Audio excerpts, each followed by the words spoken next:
Hello everyone, and welcome back to Fallout 76, where today we're going to explore a location near and dear to us all, the Rusty Pick.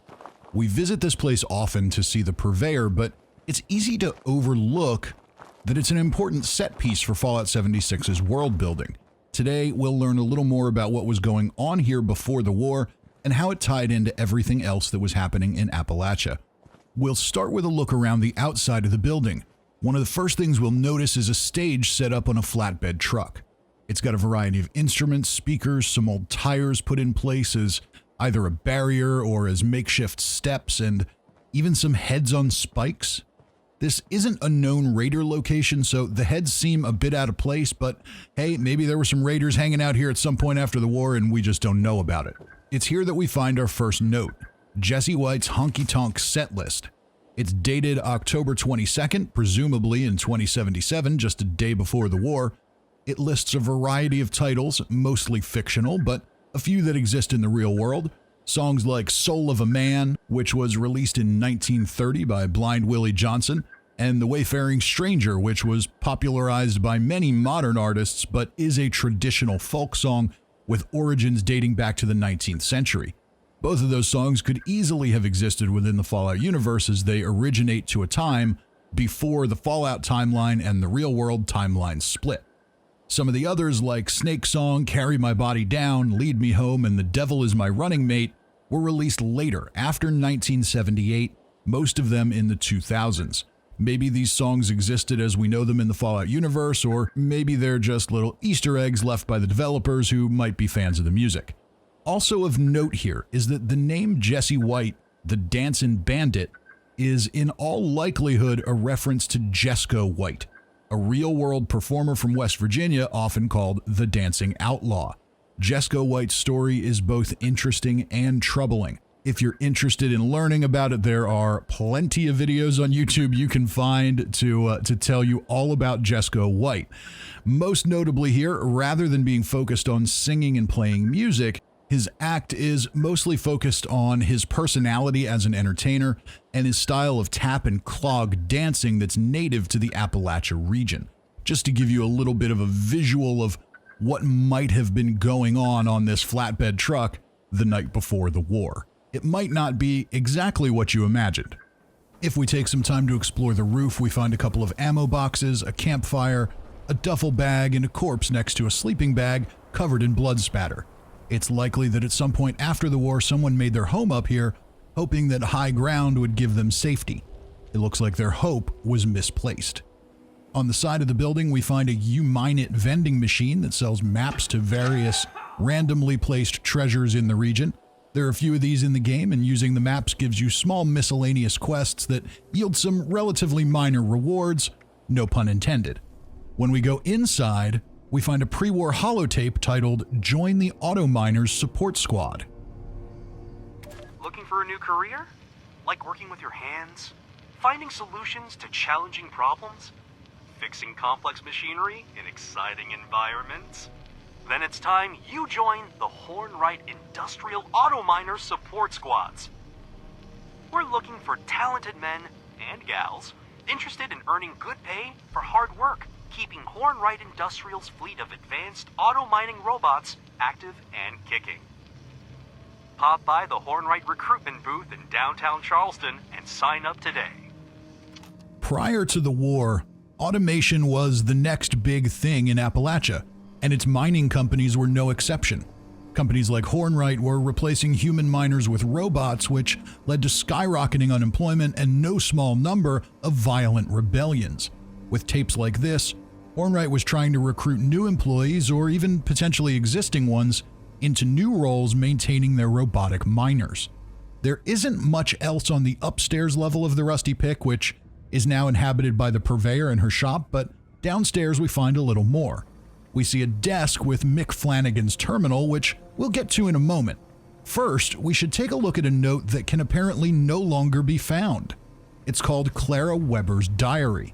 It seems that this note was removed, likely when the Purveyor took over the location.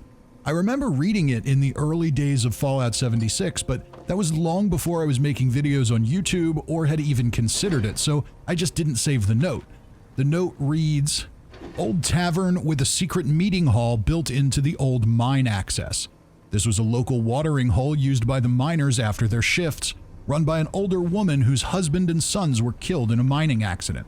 Passed down through her family, it sits on a forgotten mine access that was used as a speakeasy during Prohibition, which now serves as a secret meeting hall for the labor unions. It's kind of an odd note. It seems like more of a developer's note than an actual piece of in-game lore, so perhaps that's why it was removed.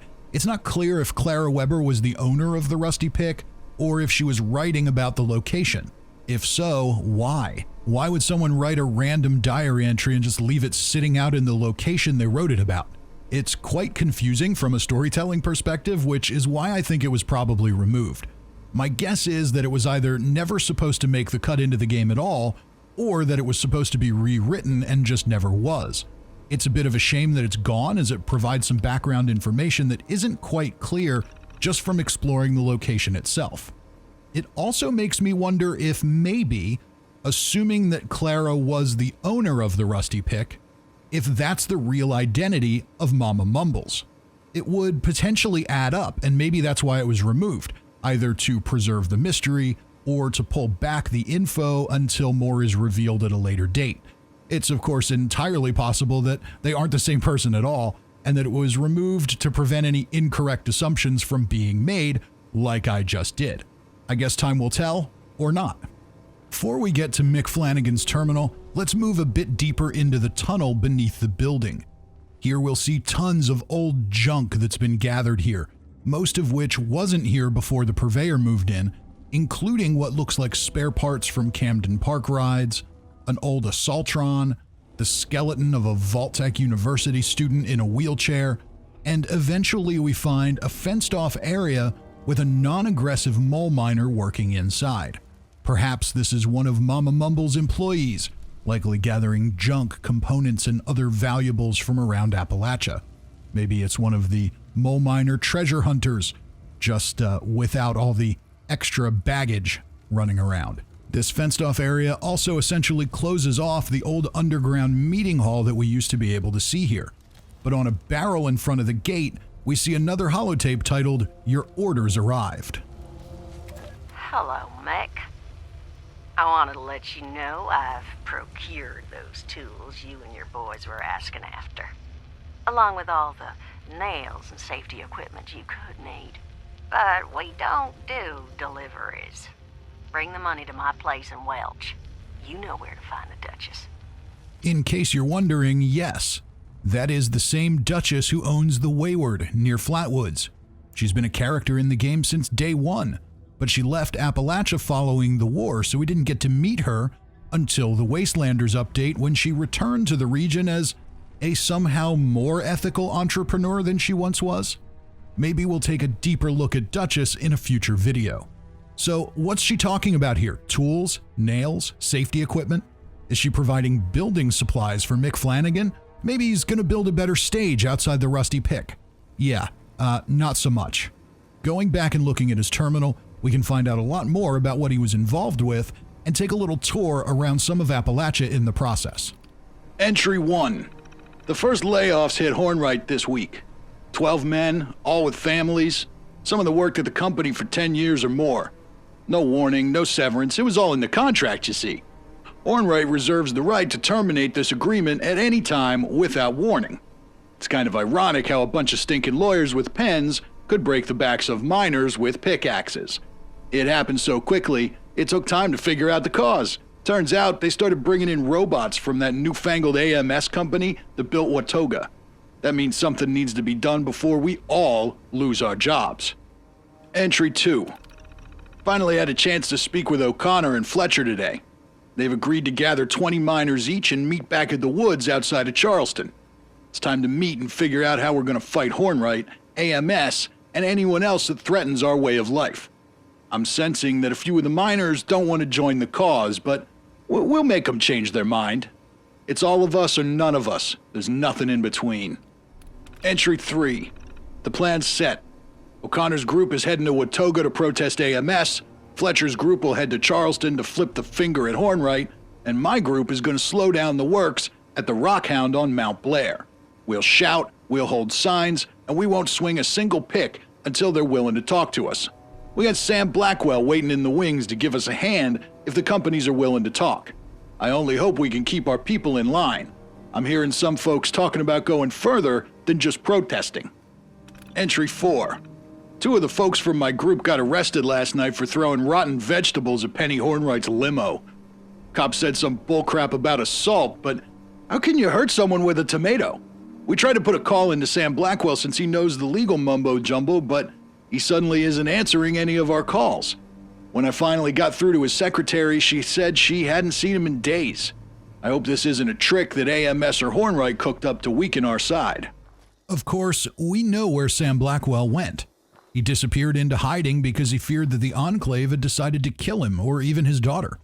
Why did he fear that? Because Daniel Hornwright concocted a plan to make him believe it and scare him into backing off.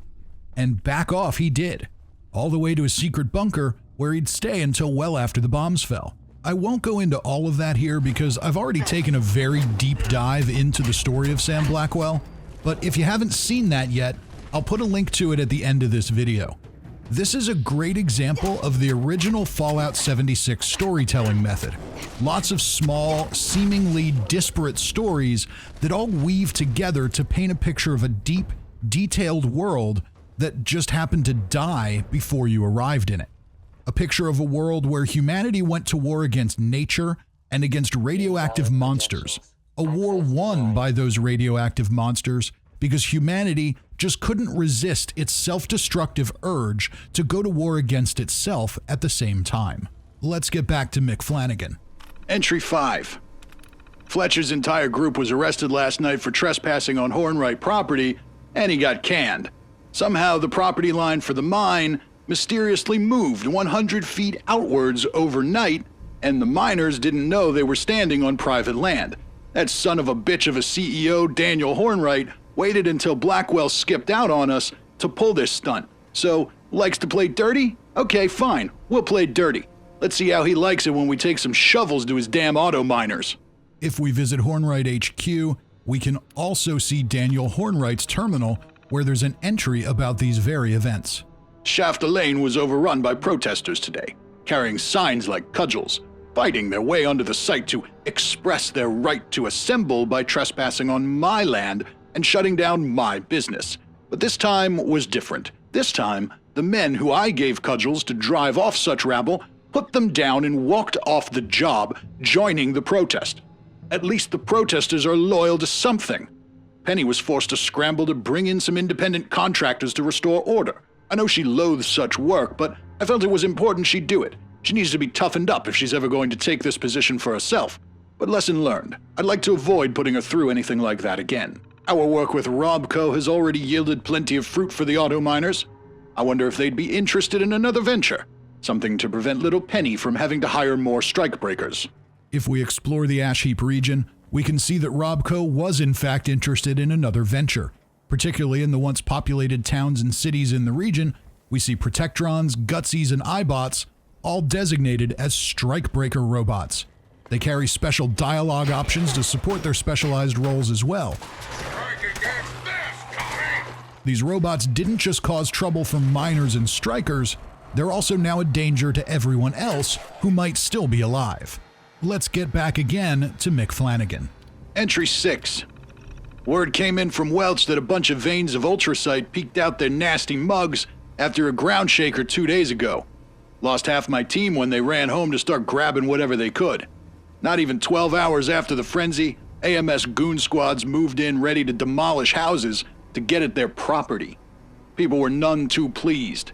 That's when shooting broke out. I've called for another meeting with O'Connor's group. We need to act now before AMS and Hornwright erases us from the map.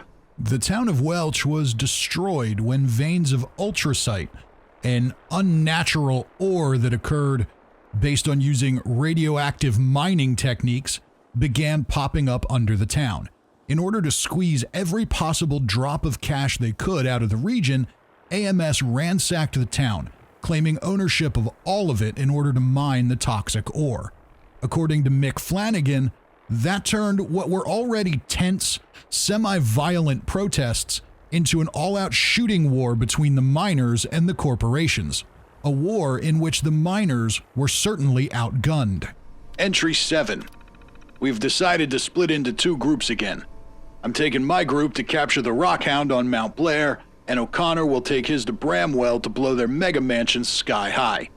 Since Hornwright are such good friends with AMS, it's time to show them both we aren't the kind of folk that can be pushed around. After we're heard here, it'll be time to take the fight to Watoga and burn it to the ground. It's possible this will be my last entry, so if anyone reads this and I'm long buried, I hope they carry on the message and keep the fight alive. That was in fact Mick's last entry. We can visit one of the mega mansions, one that's clearly been destroyed while it was under construction, to see evidence of one of the final battles in this rebellion. Whether this particular war ended because the mining companies overpowered the miners or because it was interrupted by the Great War is a bit unclear.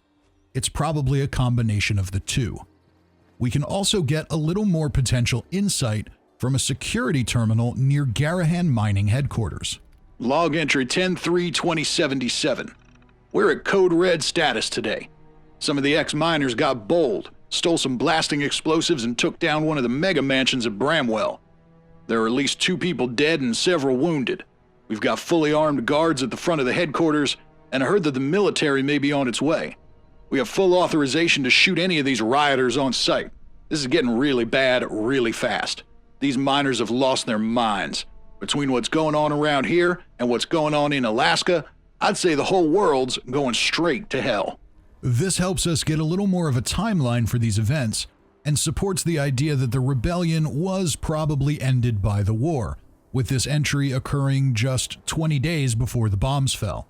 It also gives us a likely source for the quote-unquote tools that Duchess referred to in her holotape earlier. She had acquired explosives for the striking miners to use to make bombs, just in case that wasn't clear from her tone in the first place. So there we have it. The Rusty Pick before the war was a place for unionized miners to meet in secret to plan protests and strikes. As tensions mounted between the miners and the mining companies, things escalated, moving from peaceful protests to property damage to all-out war between both sides. It's an intriguing narrative. On one hand, it's easy to view any group of people who would use violence or plant bombs to further their agenda as terrorists. Yes, it's a shame that automation is taking away their livelihoods, but does that justify violence? Isn't that just the price of progress? It's the easy narrative for sure, but let's not forget, the mining companies send in human strikebreakers first, strikebreakers who would physically attack the strikers to break their lines, not unlike the kind of strikebreaking you may have read about in earlier American history. Eventually, those very strikebreakers switched sides, perhaps seeing that they were probably the next to be replaced with robots, and with good reason. When that failed, the mining companies sent in automated robots to shoot and kill anyone who was striking or protesting. If you play Fallout 76, you know what it's like to get attacked by a Mr. Gutsy. It's unpleasant, to say the least. They sent those robots after striking workers and protesters. Then, when Ultrasight was found in a local town, one of these corporations swooped in and threw everyone out, destroying what little they had left just so they could make more money. With all that in mind, the strikers' cause certainly becomes a lot more sympathetic. And that, my friends, brings us to the end of this story. But if you play Fallout 76, you know that there are so many little stories around the map that are related to this. You just have to explore and see what you can find.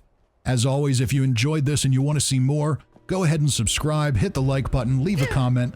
Let me know what some of your favorite scenes are that you've seen around Appalachia. With all that said, I hope you've enjoyed this, and I hope I see you all next time.